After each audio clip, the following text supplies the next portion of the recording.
to another episode of our live stream, My Journey to the Trinity. Oops, I want to get want to put this up.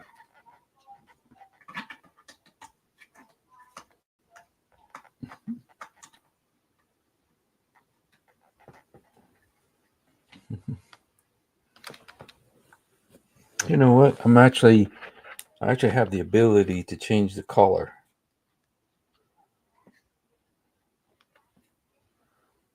Yeah, that's pretty nice too, huh? Woo.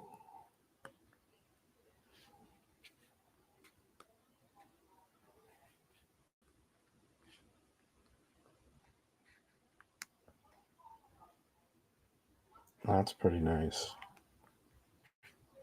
That's pretty nice.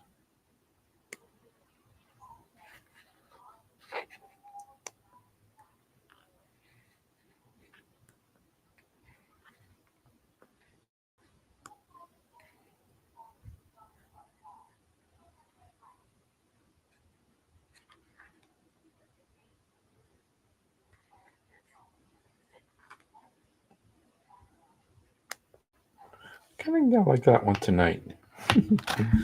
So, welcome. Hey, oh, there's no sound? Can't hear me? Can you hear me now? Hey, Adam, if you'd like to come on, man.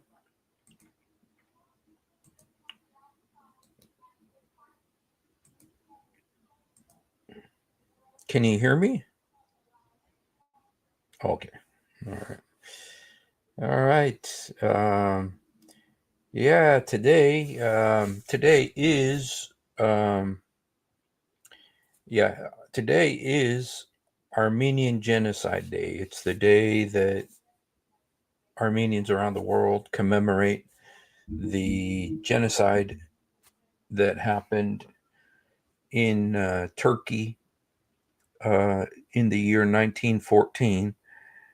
And there were lots of genocides that happened, or attacks and massacres that happened against the Armenians, um,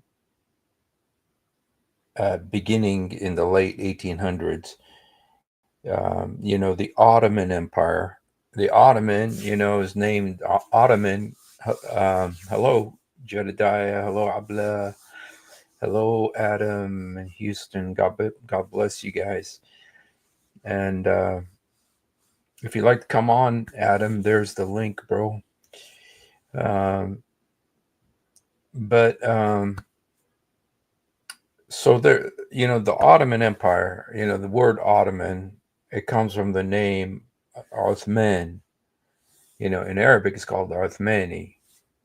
And so it was named like after the Othman, the Caliph Othman. And so the Ottoman Empire was huge. They controlled everything, and they want to control everything again. And they but they started falling apart. The Ottoman Empire started falling apart during World War I, around 1914.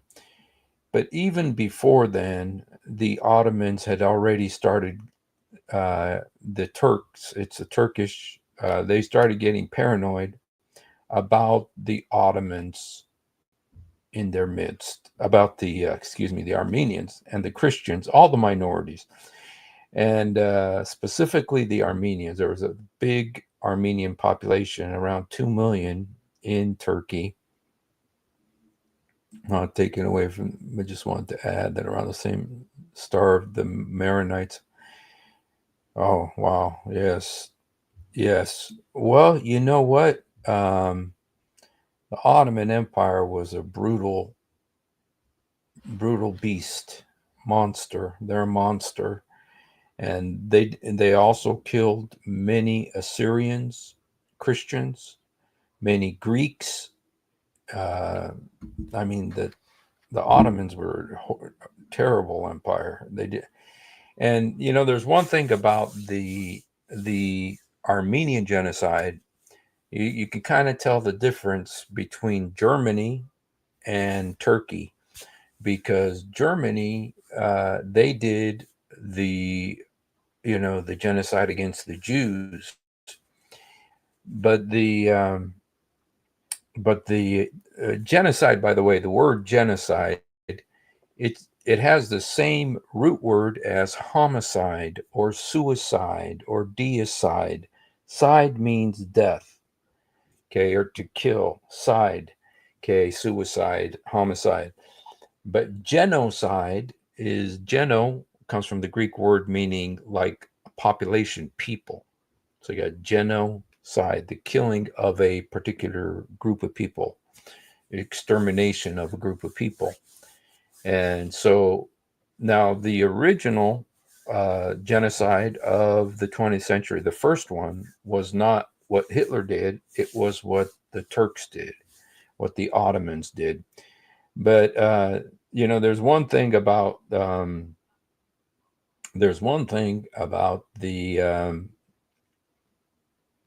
um, you can see the difference between a Christian country and a Muslim country, because the Germans have admitted their guilt. The Germans have admitted their guilt, and it is illegal in Germany to deny the Holocaust. It's illegal in Germany to deny the Holocaust, which is what they did to the Jews. But in Turkey, it's illegal to use the word genocide. It's illegal to use the word genocide because they do not own up to what they did to the Armenians. Like the closest thing is there's this guy named Pasha. He was one of the leaders when after the massacre happened, after the genocide took place, that he said that he thought at the time there was 800,000 Armenians who had been killed. And he says this is something that will shake the conscience of the world forever. That's the closest that they've come to taking responsibility for what they did to the Armenians. And to this day, Turkey does not admit guilt for what they did to the Armenians. They say it was an unfortunate incident. It says they'll say, "Well, we were afraid they were going to side with the Russians or whatever." These were their citizens. These were Ottoman citizens, and they killed them. And they killed about 1.5 million, but there may be like 1.2 million Armenians, and then the rest being Assyrian Christians, and Greeks. But it is believed to be around 1.5 million that were killed by the Ottomans. And so this today is the day when they recognize what happened there. And Hitler was inspired by what the Turks did. Hitler was inspired by what the Turks did, and when he wanted to do his Holocaust, his genocide on the Jews, Hitler said, he says nobody remembers what happened to the Armenians, and so they'll forget what will happen to the Jews. He says nobody will remember nobody remembers what happened to the Armenians. Even in his day, he was admitting that he was inspired by what the Turks did to the Armenian Christians. And so, it's kind of frustrating for the Armenians that they don't get the recognition of what happened to them. There's not a recognition by Turkey. There's no apology from Turkey for what they did to them. Turkey is lying, and it refuses to accept responsibility for what they did to the Armenians. So that's one reason why every year they have this Armenian Genocide Day. And so, I just wanted to look at let's look at a couple of things about uh, this right here is a picture an actual picture of what they actually called it at first was deportations. They said they were deporting these Armenians into the Syrian desert. And so they marched them off into the desert, into the dark desert, through the mountain passes, and they would kill them out there. In fact, there's a video, and it was on 60 Minutes. You know, something good comes out of the left-wing media. 60 Minutes, where you go to this place where they had killed like 450,000 Armenians, and it's a big place in the desert, and all you got to do is just dig with your hand, just dig with your hand in the dust, and you'll find bones. And just the bones, there's so many bones. None of these people were buried. They just left them out there. And this is what the Turks did to the Armenians, and they won't admit it. They won't apologize. And look, I'm proud of Turkey. Why should they apologize? You are a troll, but Turkey admits, Turkey admits, they're like you. So anyway, but look at the difference. In Germany, it's illegal to deny the Holocaust. That means it's illegal to say Germany did not do what it did. It's illegal. And but Turkey, um, in Turkey, it's illegal to use the word genocide to talk about what happened to the Armenians. So anyway, let's just look at a couple things here about the Armenian Genocide. And this is a really, and you guys, even in the West, they knew about what was happening. The leader, because this is right when World War I happened. This was right when World War I started. World War I started like around 1914, when Duke Franz Ferdinand was assassinated in Bosnia, another Muslim country. They were, and that set off World War I. And at that point, Turkey was on the side of Germany. Turkey was on the side of Germany, and fighting and Austria against America, France, Italy, and Russia. And so what the Turks did at first is that they recruited the Armenian men. There's one place where they are recruited Armenian men to be in the army, to fight in, because the Armenians were not allowed originally to fight in the army, because they are dhimmis. And by the way, the Armenians were treated like they were dhimmis. They had to pay jizya, and so they for this war they recruited the Armenian men, like 100,000 or something, in order to fight in the war, and they were on the side of Germany and Austria, the Austro-Hungarian Empire, and they were fighting on their side. But the reality is, the reason they wanted those Armenian men in the army is because they wanted to commit genocide on their cities. And by getting the men out, it would be easier to take over their cities.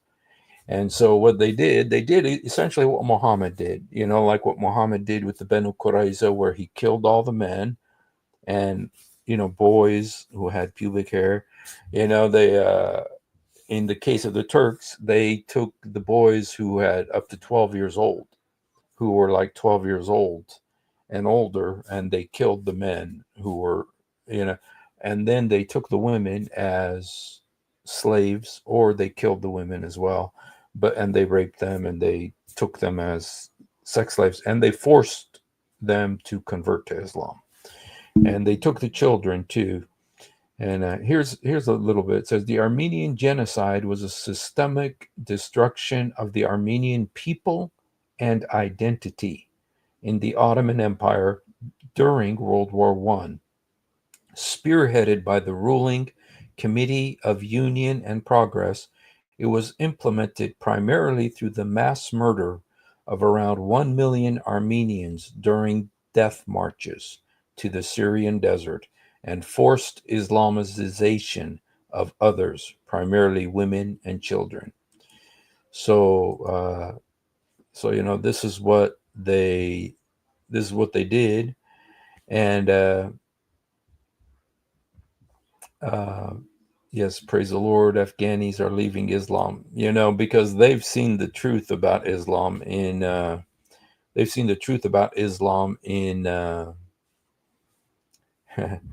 from the Taliban, whereas like in some Muslim countries, they have moderate governments, and so they think everything is okay.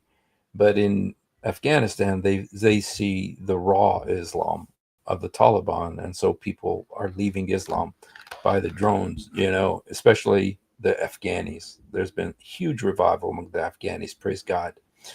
So yes, especially the ones who came to America. That of the Muslims who come to America, 25% of them leave Islam.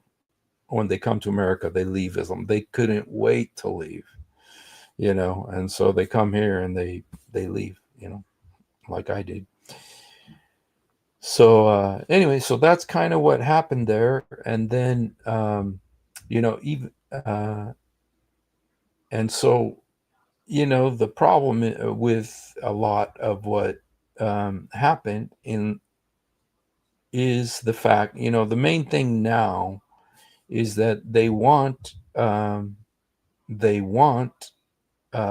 Turkey to admit what happened. But Turkey, it's not allowed. They don't even teach their kids in the schools about the Armenian Genocide. They're not allowed to do that. They're not allowed to teach in their schools about what they did.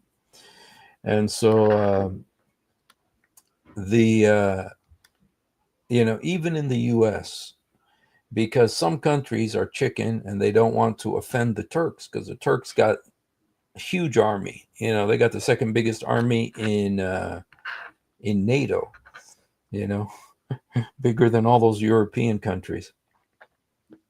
And so people don't want to offend Turkey, and Turkey doesn't want to admit that they are guilty. They come up with excuses, and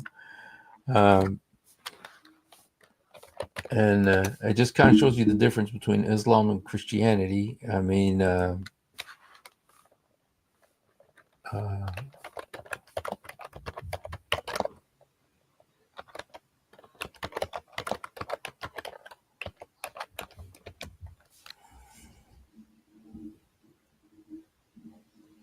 okay, let's just watch this here. This is a little. Even the U.S. It was Joe Biden. It was Joe Biden, believe it or not, who actually called it a genocide. And today, Hirac Grigorian is an adjunct professor at American University and president of the Institute of World Affairs, a nonprofit organization that focuses on conflict analysis and post-conflict peace building. And Soner Çaptay is the director of the Turkish Research Program at the Washington Institute for Near East Policy. He's the author of the recent book, The Rise of Turkey, the 21st Century's First Muslim Power. Welcome to both of you. Let me start with you, Hirac Grigorian. 1915, I want to just fill in a little bit of the history. The Ottoman Empire is collapsing. What led specifically to the killing of so many Armenians? Well, I think there was a general feeling that the Armenians were not to be trusted. And even before that, there was a policy of Turkification by the Young Turks dating back to 1908. And the Armenians were viewed as a threat to Turkish identity and Turkish security. And there were orders to rid the country of the community. For Turks, this history is tied to the end of the Ottoman Empire and the creation of the modern Turkish state. Precisely. This was the World War I when the Ottoman Empire collapsed. And as the empire was collapsing, the government of the empire at that time decided to move the Armenians from eastern Turkey, where they lived, into Syria. So from one part of the empire to another part. And the idea would be that they'll be away from the advancing Russian armies. The fear was that the Armenians would work with the Russian armies to undermine the empire. What happened next was a disaster. Hundreds of thousands of people died, sometimes of famine and disease, but usually in the hands of irregulars, Kurdish irregulars and others who carried out attacks. And I think that's really the core of the issue. Well, to the core of the issue, is the extent of the killing disputed, or is it the intent? The intent, Right. That word genocide. Right. It's the intent. It's not the extent. The intent was to rid the country of Armenians. And it wasn't a benign movement. It was under duress. And there was killing all along the way, killing and rape and pillage and all kinds of massacres committed. Mm-hmm. And again, is it a question of semantics over the word genocide? So a lot of people point at the sheer number of people who were killed and say that clearly this constitutes genocide. That includes many Armenians and people outside of Turkey. But if you went to Turkey and asked the Turks what they thought, they would say that while so many people died, they don't see the Wannsee Conference equivalent of the smoking gun, the premeditated nature of this act. And therefore, the difference between being that of manslaughter and murder, that this is really not a case where intent is clear. I think that's an argument that many Turks believe, as we saw earlier. But of course, the question is, every death is a pain, and I think the Turkish government ought to apologize to the Armenians so we can move forward. But the Turks do not dispute the numbers of Armenians, of victims. The numbers are, I think there are people who debate exactly what the precise number was, which is hard to say. The Armenian Patriarchate has different numbers. The Ottoman government has different numbers, but that's really not the issue, I think, as we said earlier. It's not the extent of the deaths, it's how they happen and whether they were premeditated. That's at the crux of the issue. What's your reading on why this has stayed in dispute for so long? What are the stakes here? I think the stakes are quite substantial for the Armenian people. It's a traumatizing event. It's a defining event, and until it's acknowledged and apologies are rendered, it'll remain a defining moment. I think for the Turkish government, there are three factors that prevent it from acknowledging and apologizing. The first is it's a shameful act, and no government wants to admit to it. The second is there is some concern about reparations and land claims. And the third is there are substantial nationalists, right-wing nationalists in Turkey that are violently opposed to such acknowledgement. And how strong are these factors? For example, the reparations issue. Who's pushing for that? What kind of claims would there be? Yeah, I think it's difficult to know exactly. I think for the majority of Armenians now, 100 years hence, some of those claims, particularly the lands, are overblown. I don't see Armenians living in Paris and New York and Los Angeles wanting to claim lands in eastern Anatolia.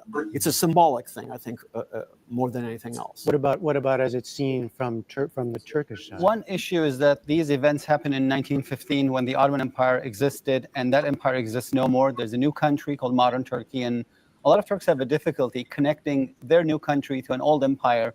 Although Turkey is out of the Ottoman Empire, there is no direct legal continuity.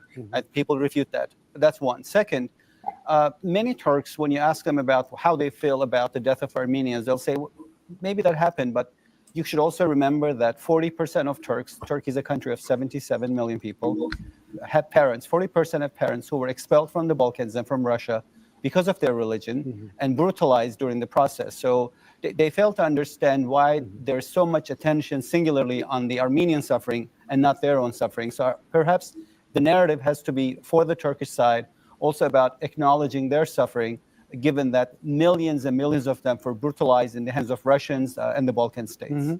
I wonder now, 100 years later, do you see changes in the world attitude? You certainly see more world leaders speaking up recently. Do you see any possible changes of attitude here? Well, I think there's a greater propensity to acknowledge that this was an act of genocide. I mean, Pope Francis having used that word explicitly, I think is very important. And the fact is, Turkish newspapers today, one of the most important that my colleague will probably refer to, in bold Armenian letters, basically said, we must acknowledge this. So there are shifts happening. I agree. I think we're moving forward. There are some really good positive signs. The Turkish Prime Minister expressed remorse for the descendants of the Armenians of the Ottoman Empire.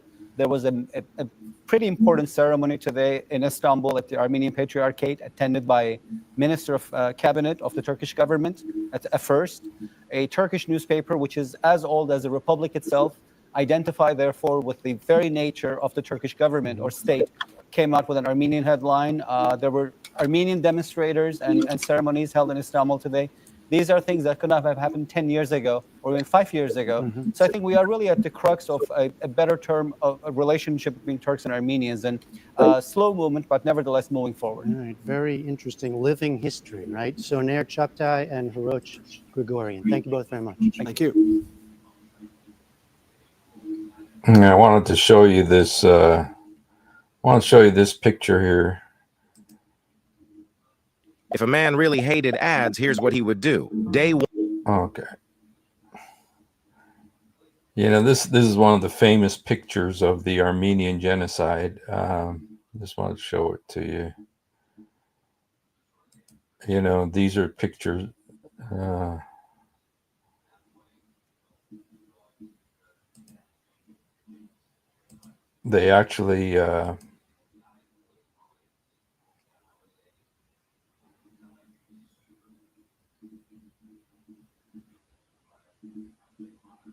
They actually threw people in the rivers, in the seas. They drowned them. They drowned many men in the seas, and but there's one particular picture. For me, it's the most horrifying picture of the genocide. Here's these people that they drowned them in the sea, in the river there.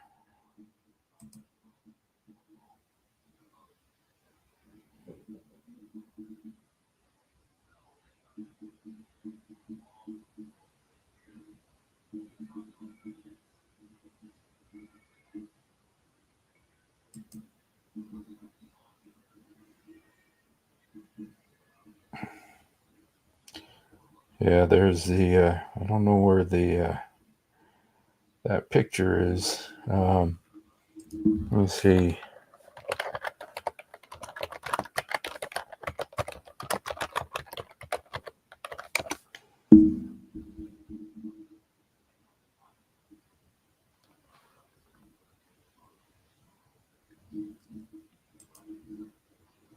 There's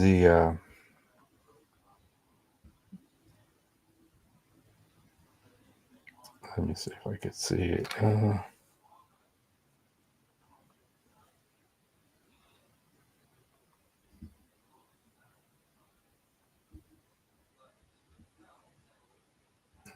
Shoot, where is that? There's one picture that shows the rows of women who were crucified. Just unbelievable. And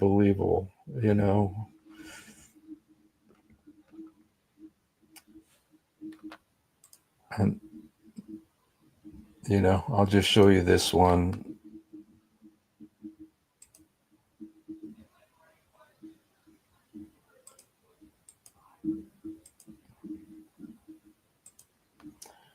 Here's a picture of a crucified Armenian woman here.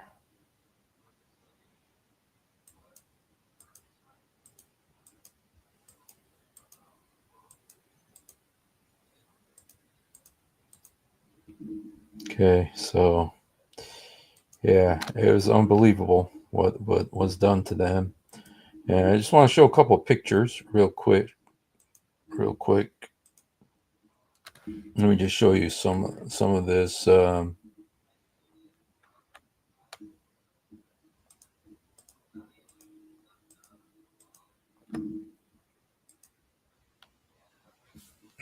are just some of the pictures of what was done. Here's a picture of a place called Adana. And this was before the Armenian Genocide because they had already started. There's a guy named Pasha. Who was really, he really hated the Armenians. And he's the one who started, he did a real bad massacre. Let's see. Let me see. I think it's this one.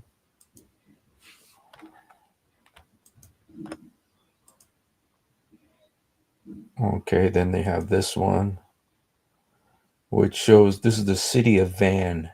This was 1916, and the Armenians tried to defend themselves.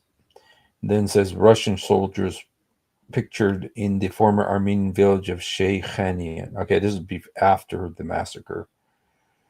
Okay, and then now these people were getting ready to leave their town for deportation. They were told that they have to get their stuff ready to leave, and then they were all killed. And there you see corpses all over the place.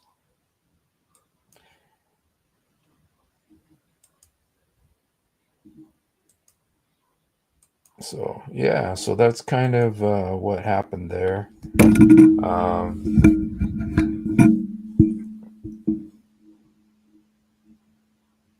Now, Islam is my identity. I've seen you here before. You seem like a troll. If you're brave and you want to come on, here's the link. If for some reason I think you're just a 12-year-old girl, but if you're brave and you want to come on, here's the link. I dare you to come on. Yeah, I know. Come on. And I think Adam is here. And maybe Adam, if you'd want to come on my channels and others, I know is a waste of time. Yeah, I've had him come on many times. And if you want to come on, there's a link. Islam is my identity. Really? Okay. If you want to come on, come on. If you're not afraid to come on, come on. And so today is the day that they commemorate what happened to the Armenians. And, it just, for me, it just kind of shows you, what the difference between, even though Germany's not officially a Christian country. Well, they say they are. They're Lutheran. That's where the Luther was. And Turkey identifies as a Muslim country, and getting worse, even though there's great things happening there, and there's great opportunity to preach the gospel, and we want everybody to be saved. And so, but it just shows that, that one thing, that Hitler, first of all, was inspired by the Armenian Genocide. So he had Islamic inspiration in what he did. And there was also the inspiration of the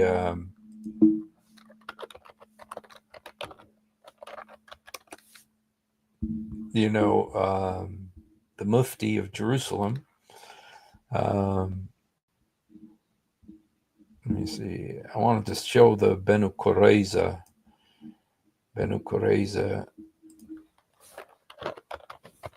because what they did to the Armenians is very similar to what they did to the Benu Qurayza. Okay. Let's see if I can find the siege of the Benu Qurayza, also known as the Battle of the Benu Qurayza, around 627 CE. So this was 5 AH. Muhammad died how many years after that? He died 5 years after that. Okay, he died in 632. The Benu Qurayza was a Jewish tribe that lived in Medina. Muhammad had a treaty with them. Ibn Kathir gives the reason that they broke this covenant, and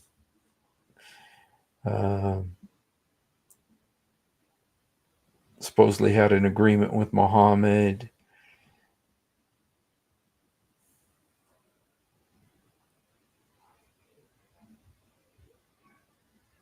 Okay, here was the, let's just read this. This is a hadith about what Muhammad did to the Benu Qurayza.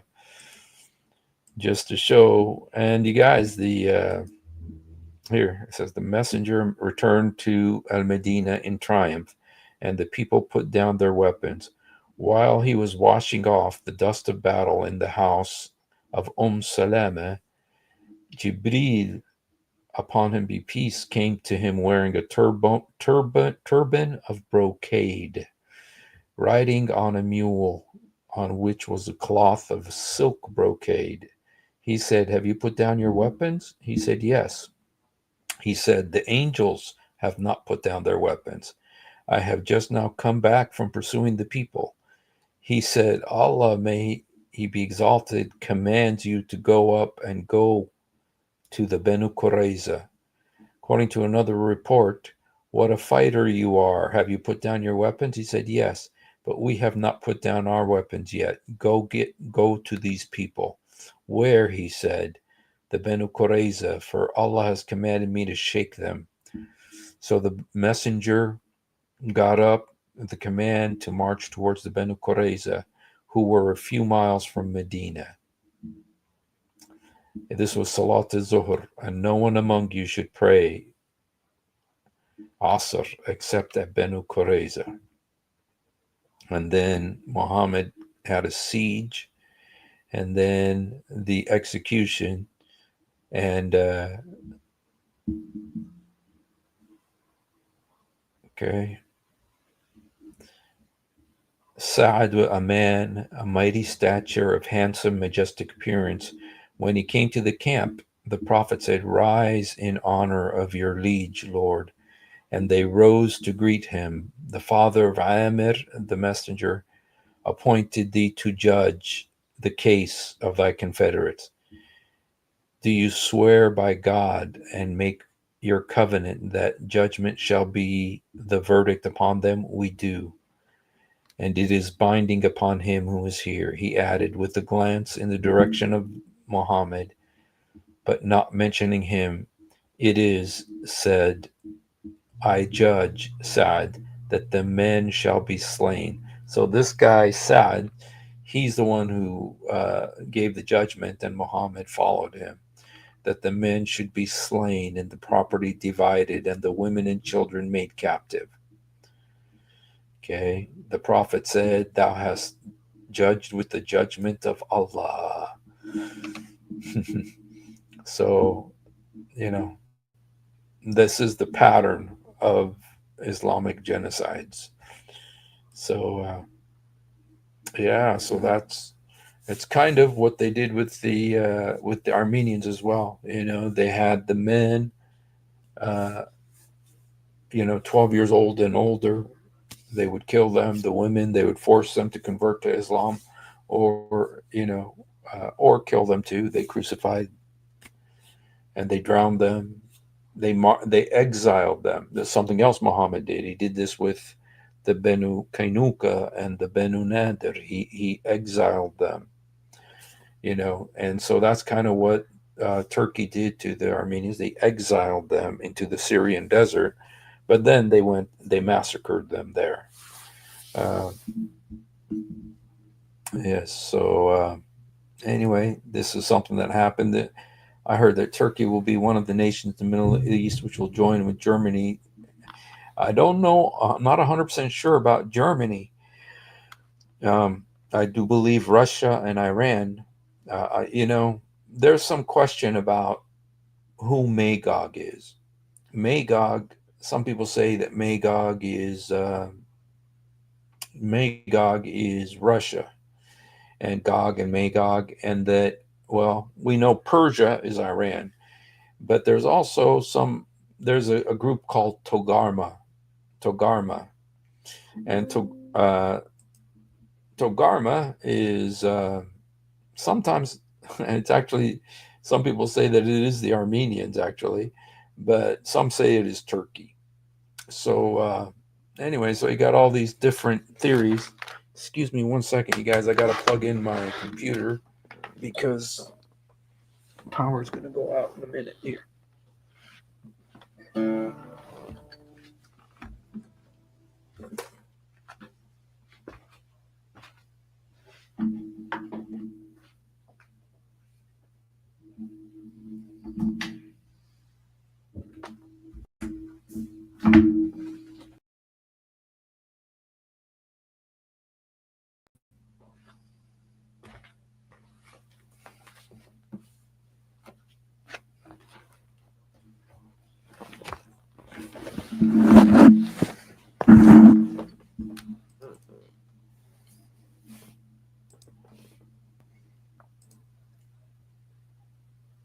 Sorry about that. So yes, well, you know what? The Iranian regime is falling. I'm really concerned about. Trump is negotiating with them over the nuclear. About them making nuclear bombs, and every day you hear, oh, things are going great. Things are going great with the Iranians. Things are going great. And there's some people who are warning Trump. They're saying, be careful. These guys are liars. These guys are deceivers. And so they're, so I'm not sure, I'm not sure about the situation. I'm a little concerned that they're lying to him, and they're saying everything right, but that they're going to still do what they're going to make a nuclear bomb. So anyway, Iran was meeting with China and Russia today, and then they're going to be meeting with America again. And so I don't know what's going on. And the president of Turkey today said he wants peace with Israel. This guy was an Al-Qaeda leader. He's an Al-Qaeda leader. And he says he wants peace with Israel. He'll be part of the Abraham Accords. This is an easy way for him to get legitimacy. It's an easy way for him to get legitimacy in the world, that he is the president of Syria. But I wonder, Syria. I wonder, is it possible that an Al-Qaeda fighter change and become peaceful? I don't know what's going on. And so, we want the best for our brothers and sisters in Syria, the Christian brothers and sisters in Syria. But this is very weird. I'll even show it to you guys.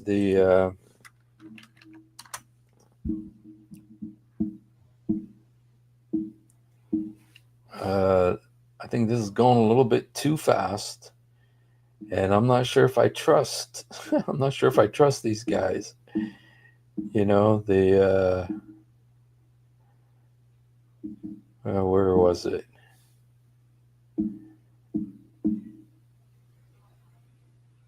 Yeah, it says that Syria is ready to have peace with Israel. And I tell you what, this is where I start thinking about what it says in the Bible when they say, peace, peace, destruction shall be heaped upon them. Because, their religion doesn't allow them to do this. I know power and money are powerful incentives. But at the end of the day, Islam doesn't allow this. Islam has the hadith, that where it says the end will not come until the Jews gather in the land, and then the rocks and trees are going to be crying out saying, "Oh, Muslim, there's a Jew behind me, come kill him." So,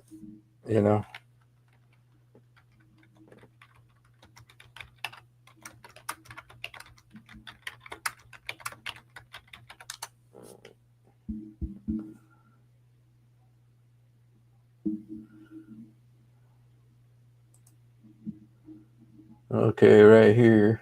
Here it is. I'll show it to you. I mean, we want the best for the people of Syria and, and the people of Israel and everybody, but it says Syria wants peace with Israel under one condition. And look, it's an American congressman, Marlin Stutzman. Can you trust these guys? This is an Al-Qaeda. He had $10 million price on his head. Some people, I've heard it said that he was among the executors on the beach where they killed the 21 cops in Libya. I don't know. He says Sharia said that he was open to the Abraham Accords, which would put them in good standing with Israel. Yay. I don't know, you guys.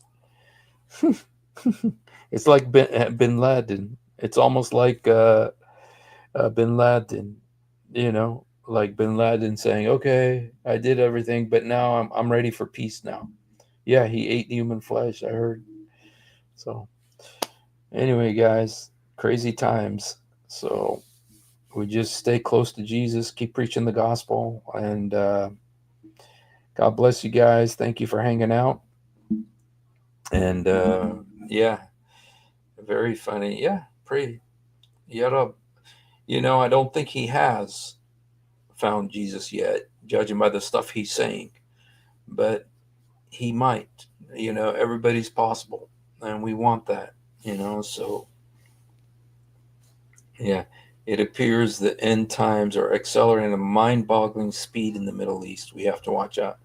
Exactly. Seriously, it is unbelievable how fast. You know what I'm expecting, you guys? The third temple. I always just kind of joked about it, that it would be built during Trump's second term. Well, you know what? I'm beginning to wonder. So, all right, you guys. Well, let me see. All right, you guys. Well, we've been on for almost an hour. Let me just do a song, and then we'll call it a night. Appreciate you guys hanging around. And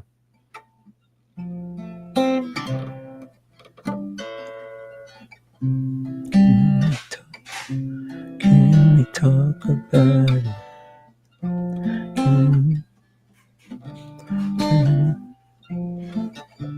Can we talk? Can we talk? Let me see. Can we talk about his mom? Can we?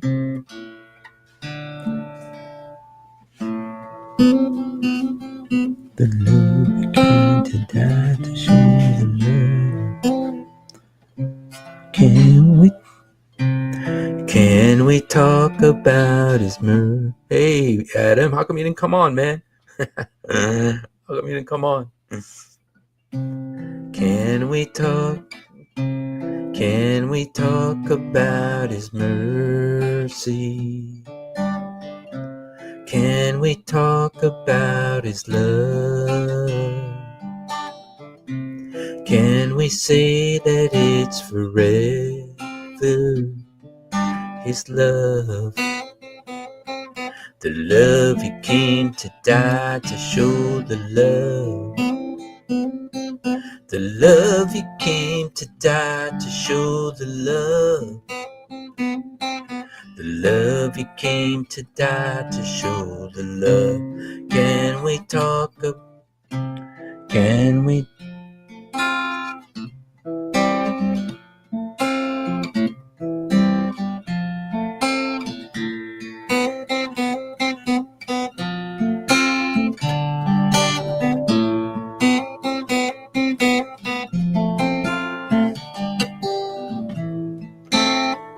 All right. All right, you guys. Thanks for hanging out. If you haven't done it, please do it now. Jesus, help me. Jesus, forgive me. Jesus, come into my heart. Jesus, help me. Jesus, forgive me. Jesus, come into my heart. يسوع ساعدني. يسوع سامحني. يسوع ادخل قلبي. We love you, and much more importantly, he loves you. So have a great night, and God bless you. Thanks.